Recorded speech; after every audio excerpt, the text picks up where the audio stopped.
안녕하세요. 이번 주에는 선물을, 지난주에는 우리가 금리 선물, 채권 선물에 대한 응용 파트를 공부를 했다면, 이번 주에는 주가지수 선물과 통화 선물입니다.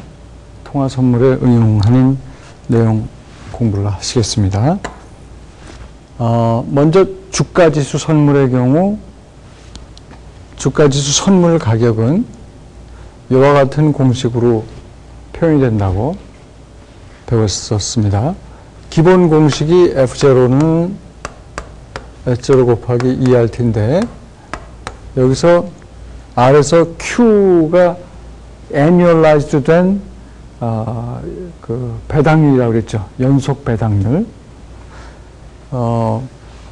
기초자산은 주가 지수. 그러니까 우리나라 같은 경우는 코스피 200, 미국 같으면 S&P 500. 그러니까 주식이 많잖아요. 일종의 마켓 포트폴리오라고 볼 수 있는데, 그 많은 주식들이 제각각 배당을 주는데, 그거를 평균해서 연평균해가지고 매 순간순간 일종의 그 연속 배당률로 계산한 겁니다. 그 빼주는 이유는 왜 빼준다고 그랬죠? 만기일이 돼야지 주가 지수는 산사람 입장에서 볼 때 맺게 되는데, 만기일까지 지급되는 그 배당은 아직 몇 개 아니기 때문에 그만큼 조정을 해준다고 했습니다. 그래서 이것이 그 주가 지수 선물의 기본 공식이다 하는 거를 다시 한번 여러분들이 기억을 하시기 바랍니다. 참고로 주가 지수다 하면은 굉장히 많은 종류의 주가 지수가 있어요. 그리고 그 주가 지수를 계산하는 방법들이 사실 통일이 안 되어 있습니다. 다 달라요. 예를 들어서 다우존스 인덱스다. 이거는 다우존스 인더스트리얼 에버리지. 이게 이제 제일 많이 쓰는 소위 그 다우 지수라는 겁니다. 이것은 한 30개의 주식, 미국을 대표하는 30개 업종별로 또 구분을 해가지고 제일 대표적인 30개의 주식을 가중평균했는데, 그때 어떤 식으로 가중평균했냐면 30개 주식의 주가를 가중평균해서 만든 것이 다우지수고요. 요거는 시가총액입니다.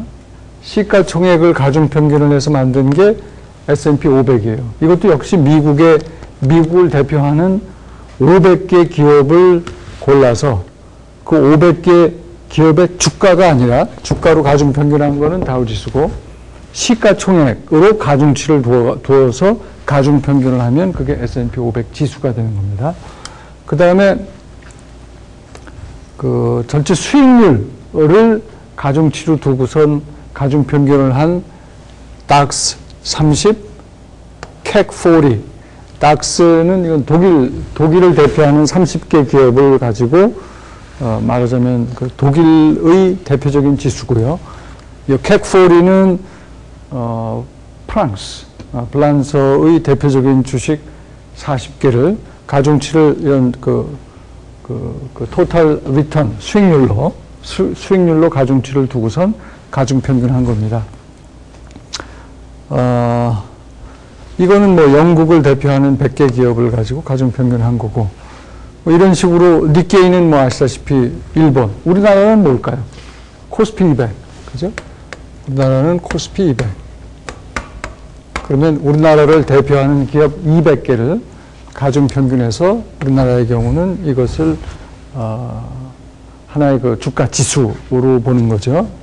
나라마다 다르고, 미국 같은 경우는 주가 지수가 굉장히 여러 개가 있습니다. 그 다음에 이제 월스트리트 저널에 나온 샘플 지수인데, 이게 여러분들이 잘 보실지 모르겠습니다만, 하여튼 이쪽 S&P 지수죠, 이게.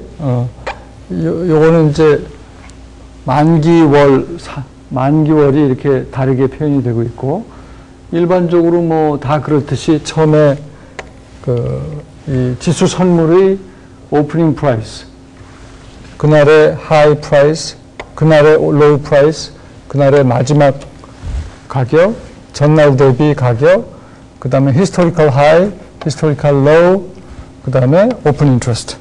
똑같습니다. 그 모든 주가지수 선물의 그 월스트리트저널의 표기 방법은 똑같으니까 여러분들이 하나만 이해를 하면 뭐 기본적으로 그 패턴은 다 똑같습니다.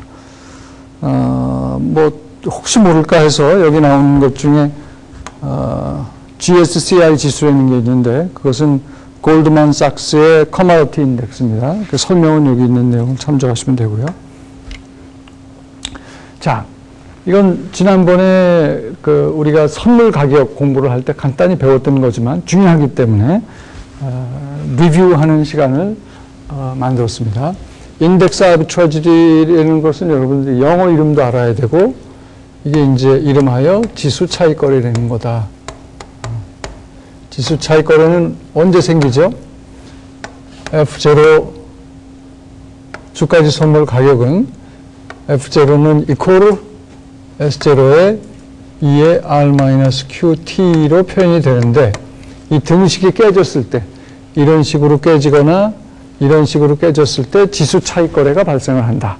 지수 차익 거래란 그 아비트라지 오퍼튜니티를 챙기는 아비트라저들이 이 등식이 깨졌을 때 이런 식으로 깨지건 이런 식으로 깨지건 깨졌을 때 아비트라지 기회가 발생하는데 이 기회를 챙기는 일종의 거래다.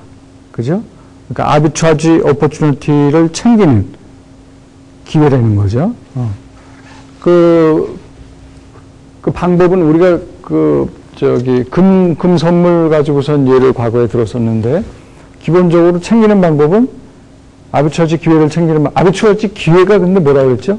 위험 부담 없이 자기 돈 없이 확실한 이익을 챙기는 그런 거래. 그게 이제 아비트라지 기회를 챙기는 거래고, 그게 이제, 일종의 차익 거래인데, 이 경우는 기초자산이 주가 지수기 때문에 지수 차익 거래라고 이름을 붙인 겁니다.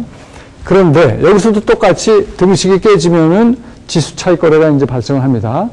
아비트라저들이 자기 돈 없이 위험 부담 없이 확실한 이익을 챙기는 거래가 발생이 되는데, 이런 상황에서 이런 식으로 깨졌을 때는 기본 원칙은 하여튼 뭐 그 등식이 깨졌을 때 그 차익 거래를 챙기는 그 기본 원칙은 싼 거를 사고 비싼 거를 판다고 그랬죠. 그걸 동시에 매매를 한다고 그랬어요.